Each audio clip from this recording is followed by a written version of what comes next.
Moi, j'ai appris à raconter des histoires avec mon grand-père. Il disait, le conte est une histoire d'hier, racontée par les hommes d'aujourd'hui pour les générations de demain.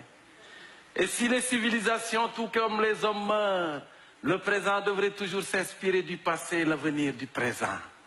Et parfois, il rajoutait, les enfants, si la rivière a un tracé sinueux, c'est qu'il n'a pas d'ancêtre à suivre. Ça, c'est mon grand-père qui a enseigné ça. Hein? On est maître de sa parole avant de la prononcer. Mais on peut en devenir l'esclave une fois qu'elle a quitté notre bouche. Ça, c'est mon grand-père qui a enseigné ça. Hein? Le mensonge a beau faire 2 semaines de route, la vérité le rattrape en une journée.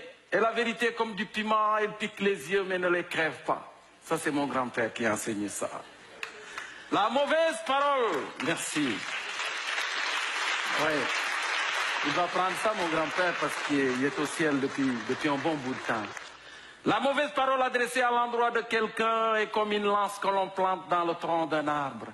On a beau soigneusement essayer de la retirer, elle laisse une plaie qui prend beaucoup de temps à se refermer. Ça aussi, c'est mon grand-père qui a enseigné ça. Des fois aussi, il disait, une langue qui fourche peut faire plus mal qu'un pied qui trébuche. Ça, c'est mon grand-père qui a enseigné ça. Si les politiciens sont comme les couches de bébé, alors il faut les remplacer régulièrement pour les mêmes raisons. Ça, c'est pas mon grand-père qui a enseigné ça. Par contre, mon grand-père a enseigné, si ta barbe blanchit beaucoup plus vite que ta tête, c'est que probablement tu as passé ta vie à travailler plus de la bouche que du cerveau. Ça, il appelait ça le syndrome des politiciens en fin de carrière. Si tu cognes ta tête contre une cruche et ça sonne creux, n'en déduis pas forcément que c'est la cruche qui est vide. Ça, mon grand-père a enseigné ça. Pour jouer avec des fesses sans demander la permission, mieux vaut les avoir dans ses caleçons. Demandez ça à Dominique Strauss-Kahn. Ça, c'est mon grand-père qui a enseigné ça.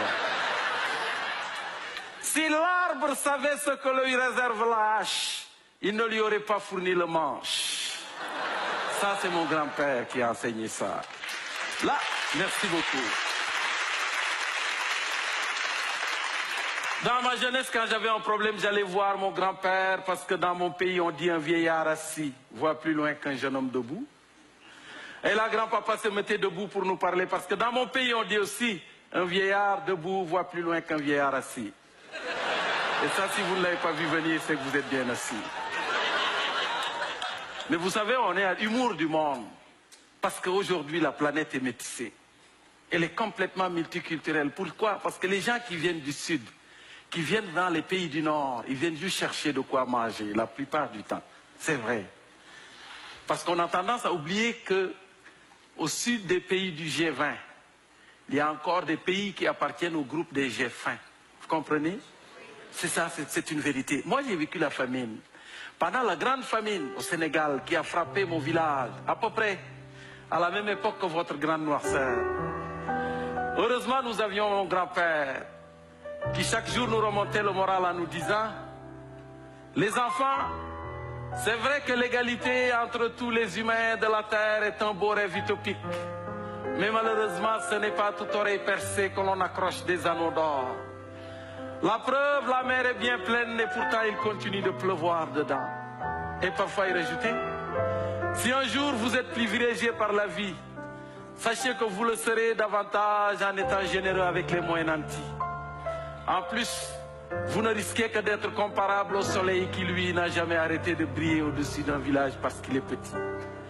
Et pendant cette famine, un jour, mon grand-père m'a remis un sac de grains en pleine nuit. Et m'a dit, Bouka, va déposer ce sac devant la maison des voisins qui ont de la difficulté à joindre les deux bouts. Le monsieur avait 12 enfants.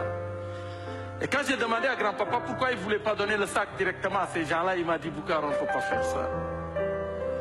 Celui qui veut venir en aide à quelqu'un doit attendre la nuit et déposer ce qu'il peut devant sa maison. De ce fait, quand ces gens-là se réveillent, ils ramassent discrètement le cadeau, mais ignorent l'identité de leur bienfaiteur. Et le lendemain, quand ils se promènent dans le village, chaque personne qu'ils croisent devient leur bienfaiteur potentiel. C'est de cette façon qu'on tisse les liens et cultive la solidarité sans enlever les au moins nantis leur dignité. Ça, c'est mon grand-père qui a enseigné ça. Oui.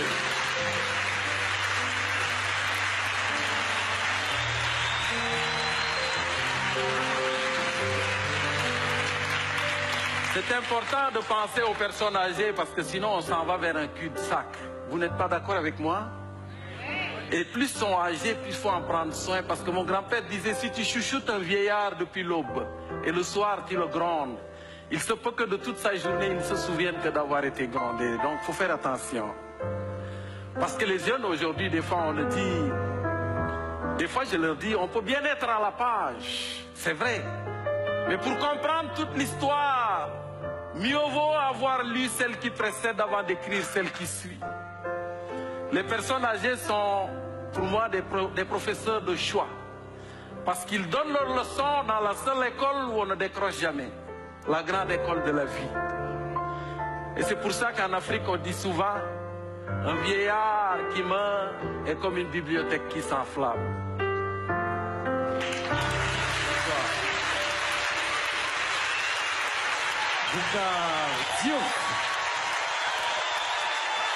Merci beaucoup. Merci les gars, c'est ce qui termine l'entrevue. Oui. C'était super de vous recevoir. C'est pas à Adlib qu'on vivrait des affaires de Oh même, non, hein? jamais, monsieur, jamais. Ah. Mais oui, on donc! Aide-moi d'en sortir tant qu'à niaiser! Fantastique! Ah oui, C'est ça! fantastique! Ah oui, c'est fantastique! Denis!